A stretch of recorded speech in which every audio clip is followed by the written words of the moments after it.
Capra, the director, obviously, of It's a Wonderful Life, in the 30s was probably the most successful director of his time. He had won 3 Academy Awards for directing.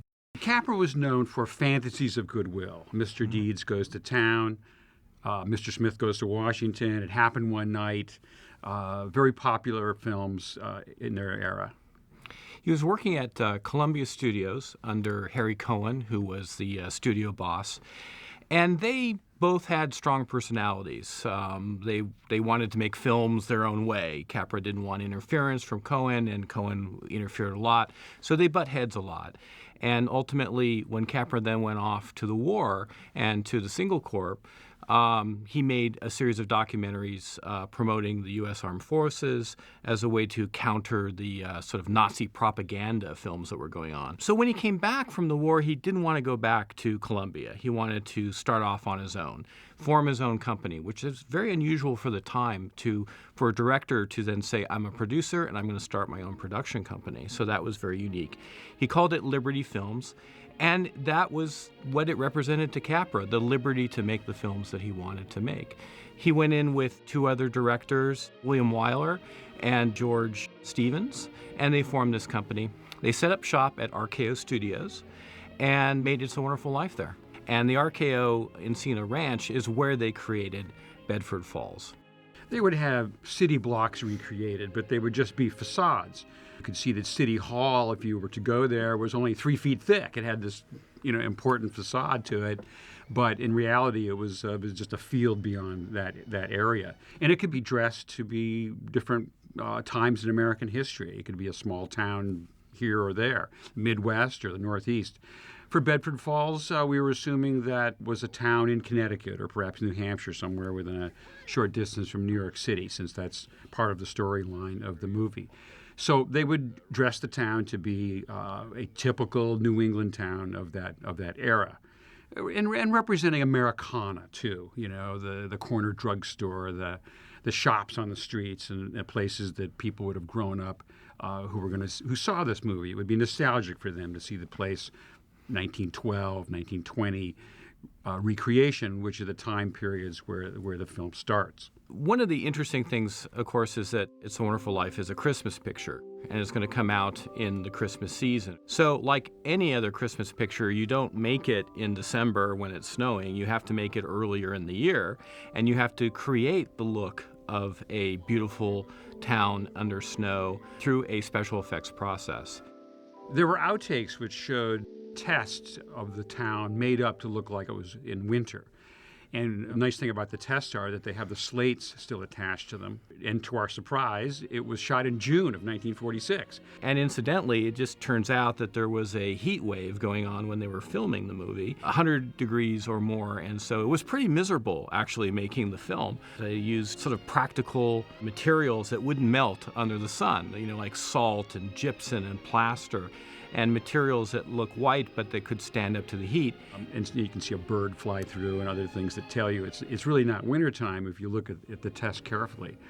But it showed that under sunlight that it was going to read as snow. It was missing snow in the air, but it certainly looked like it was snow on the ground. Sometimes they might dress a small area right where people are standing with actual chipped ice or something so that it would look authentic for where it really counted, where people were making contact. But it was a whole technology, of course, of illusions, which the movies are famous for, and it was a very important illusion for the success of this film. Weather was an important aspect of It's a Wonderful Life. In some ways, it's almost another character to the film. Obviously, it's a way that the director can use to communicate feelings or emotions while the scene is going on. The classic is it's raining and it's sad. So there's a big sequence with the run on the bank where George Bailey is not able to leave town that he had hoped. His dreams are dashed, and of course it's raining. So that supports the mood of the picture and what the characters are experiencing. Snowing is also an important part of It's a Wonderful Life. And traditionally, the way that they used to create falling snow in Hollywood was to bleach cornflakes and to drop cornflakes in front of the camera to look like snow. The problem with this is that quite often actors then would walk on the cornflakes and they would make crunchy noises, and they would have to loop their lines later, meaning that they would have to go back into the studio and re-record the actors' lines separately. Capra didn't want to do that with Jimmy Stewart because he knew that Stewart was best on his first takes, and that the re-recording process he felt would not make the most dramatic performance that Stewart was capable of producing. So he asked Russell Sherman, who was a RKO special effects man, to come up with an alternative to the bleached cornflakes technique. And he came up with a technology of repurposing firefighting foam, which is made out of a substance called foamite. And it was basically a soapy substance that was lightweight, that could be sprayed out of high-pressure hoses and then blown into the set with large fans, Ritter fans, to get the effect of snowing. And it was biodegradable, so it had a lot of advantages over previous techniques, and it was much safer for the actors to interact with. There had been other stories of different types of materials like feathers being used for falling snow, and even asbestos, where that can be dangerous. So it really was an innovation, and it's actually the same way that we do falling snow today in movies. So we use a variation of that original process. It's a Wonderful Life was nominated for Best Sound. It didn't win the Oscar, but it was nominated. You wouldn't think a film like that would be the type of film to get a nomination. Usually you think of Best Sound going to a musical or a big action war movie or science fiction movie that has lots of loud noises in it. But if you pay attention to the movie, you'll see that they use sound in some very effective and very subtle ways. For example, there's two worlds. We're in Bedford Falls in its present day, and then we go to Potterville, which is kind of this dream into the future that Jimmy Stewart is experiencing. And they make a real contrast in sound between the two. When you're in Bedford Falls, you hear all the normal traffic and crowds and people and whatever's going on. When you're in the Potterville part of the story and Jimmy Stewart's running around trying to find out what's going on, it's very quiet, and all you hear is this isolated, cold wind in the background.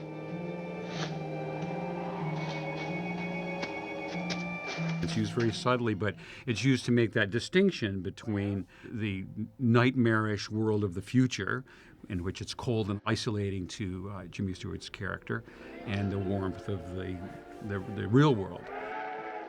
And, you know, wind in Hollywood movies has interesting origins because in the 30s, when they started building up sound libraries for the studios, they thought they had to create more sound effects like you would for a radio show, that you'd build a prop and you'd perform with this device, record it, and use it in the movie. And they made wind machines. And there were various types.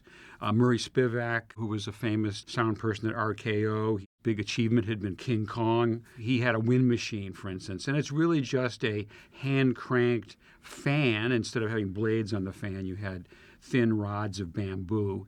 And if you turned it, you got the sound like you would get swishing a rod through the air. Except that since it's turning continuously, it's a continuous sound. And you get a sound which is very much like the sound wind does make when it blows past a telephone wire or a fence out in the desert somewhere. And so effectively on the audience, it's like music.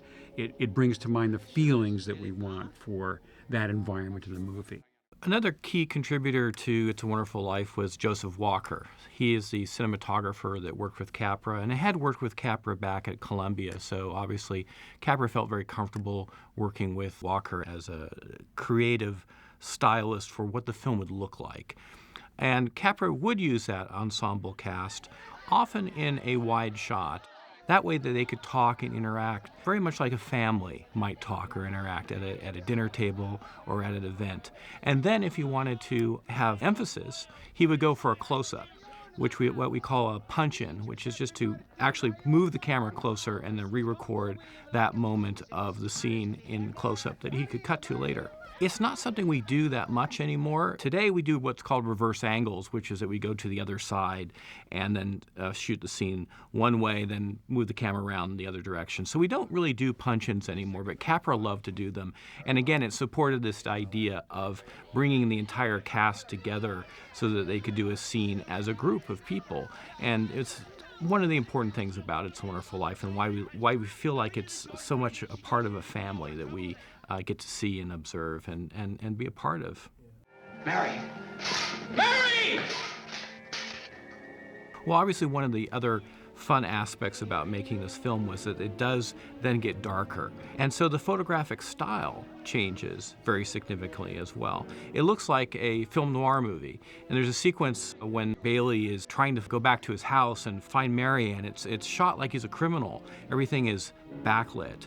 The shadows are dark. So that contrast is really an example of how these people are at the top of their form. They're masters of storytelling, and they're able to reinforce these ideas that you don't necessarily think about, but you, in your subconscious, you're feeling that, oh, something's wrong, something's not right. Another example of the photographic style between Capra and his cinematographer is this amazing shot where George Bailey finally comes to the realization that he is in this alternate world, where he runs directly toward camera into a close-up and looks directly through the fourth wall at the audience as if to say, what's going on here? It's even such a classic and admired. It's reused from time to time.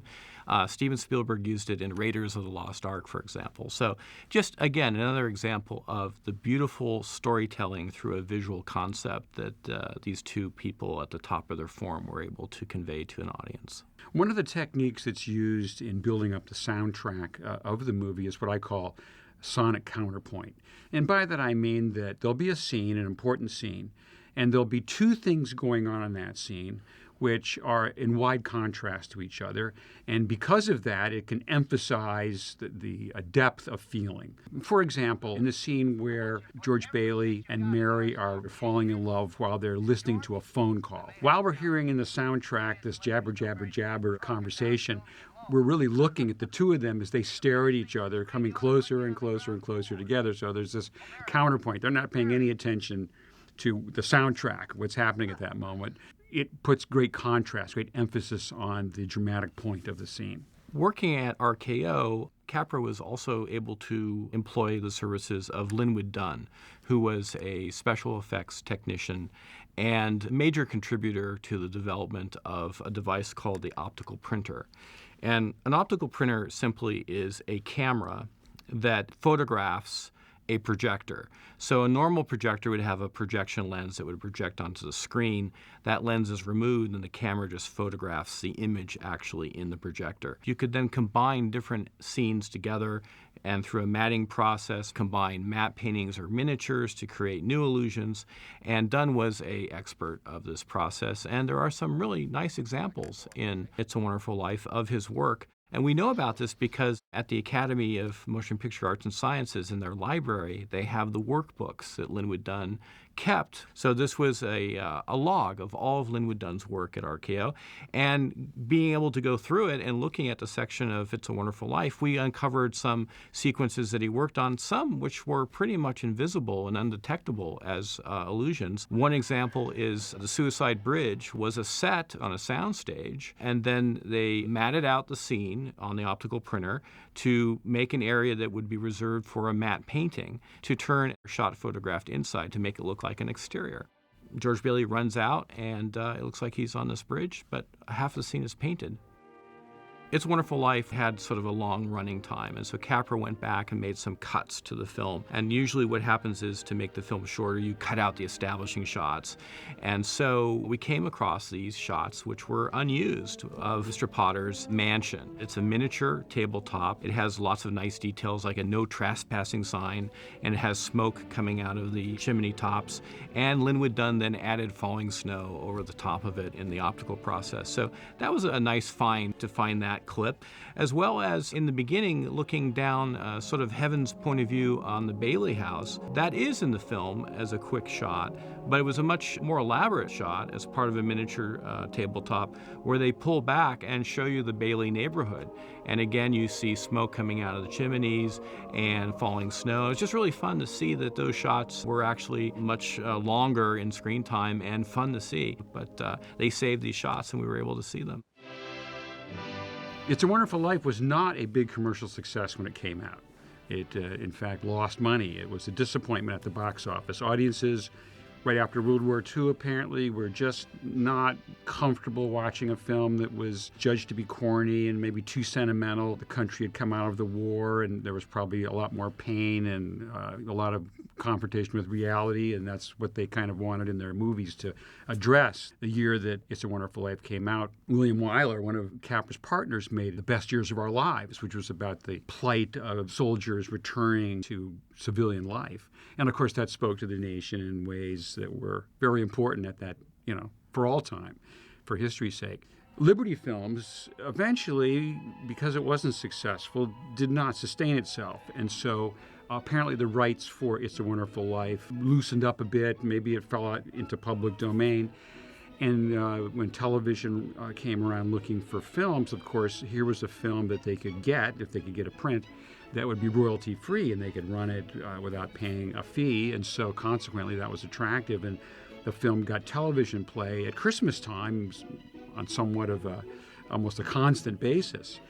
And it was exposed to new audiences a generation later on television. And that's where it began getting its popularity began to grow. It began to be seen as this holiday classic because of the values in it were now more recognizable, more digestible by the culture of the mid and late 1950s and into the 60s. So it became this classic only after the fact. It's sort of ironic that William Wyler's film, The Best Years of Our Lives, was a film that he owed Goldwyn. He had to make this film before he went over to Liberty Films, which was his company. So strangely, at the Academy Awards, his film, which it's a beautiful film, it's also a wonderful movie and certainly deserves all the recognition, but it did take all the sort of Oscars away from It's a Wonderful Life, and it was the popular film of its era, whereas It's a Wonderful Life was not. And it's only through successive generations of enjoying the picture has it become popular now and today, and will continue to be a classic far beyond what's The Best Years of Our Lives is known about in the public. Everyone knows about It's a Wonderful Life now. It's part of popular culture, whereas it was not the film for its time. So at the Motion Picture Academy, there's also a archive of home movies. And we came across some home movies that were made at the wrap party for It's a Wonderful Life. And it's kind of fun to see. They had a picnic, and, for the most part, it was a wonderful experience. This footage was shot by some family that attended the event. We don't know who, but it does show a lot of the cast and the wonderful time they had on this beautiful summer day in 1946. Here they are, the grips, the camera people, the technicians, actors that worked on the film, having a very traditional picnic. There's Carol Combs, one of the Bailey children. She's the one playing the piano, Hark the Herald Angels Sing, in the finale of the picture with her parents. And on the left is Charles Williams, one of the crew that runs the Bailey Savings and Loan, along with Mr. Martini there on the right, the proprietor of the local cafe. Here's Mary Treen. She's also part of, she was a famous character actress, supporting many roles over the years, usually playing the worldly office woman. Here's Frank Phelan, along with his lovely wife, Carol Hughes, who played Dale Arden in the Flash Gordon serials. Here's Frank Capra giving actor Jimmy Hawkins a beer at the picnic, sharing with all. Ben, that's not a beer. Obviously, that's a Coke. And Lionel Barrymore. Oh, grumpy old Mr. Potter's even invited to the picnic. I think they were going to roll him into the lake. Though, I think there's some footage of that later where they roll him in the lake. Yes. But right now, everyone's friendly, so that's good. Here's Carolyn Grimes in the arms of Jimmy Stewart. She's Zuzu, the youngest of the Bailey children. Wouldn't it be great to have been invited to this wrap party? I'd like to go to. We don't have parties like this quite so much after a movie anymore. No, I haven't had that. They had ice cream, they had races, they had games. Here's Jimmy Hawkins being a little muscle man for the crowd here.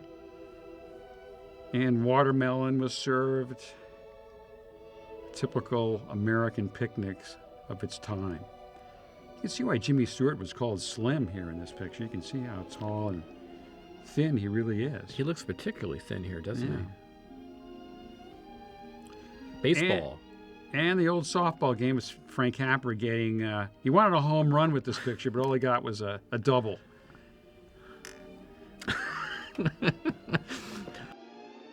That's something you don't see in today's film wrap parties, Craig. Right. A sack race. How many times have you seen the camera crew in a sack race? Yeah, usually it's only during production.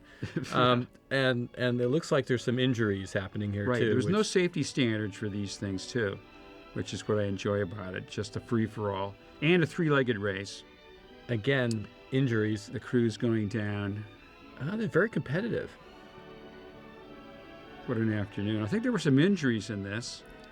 You can see here the victors, but they're on the field. They're leaving a few people. It might even be Mr. Potter laying there. I'm not No, sure. that's not Mr. Getting Potter. him. Are you sure that's not Mr. Potter? That's No. probably what they. There's intended. no Capra's kind of There's no triumphing wheelchair over tipped him. over or anything, so it's fine. And it's capped off with a nice outdoor dance. Here you see Jimmy Stewart.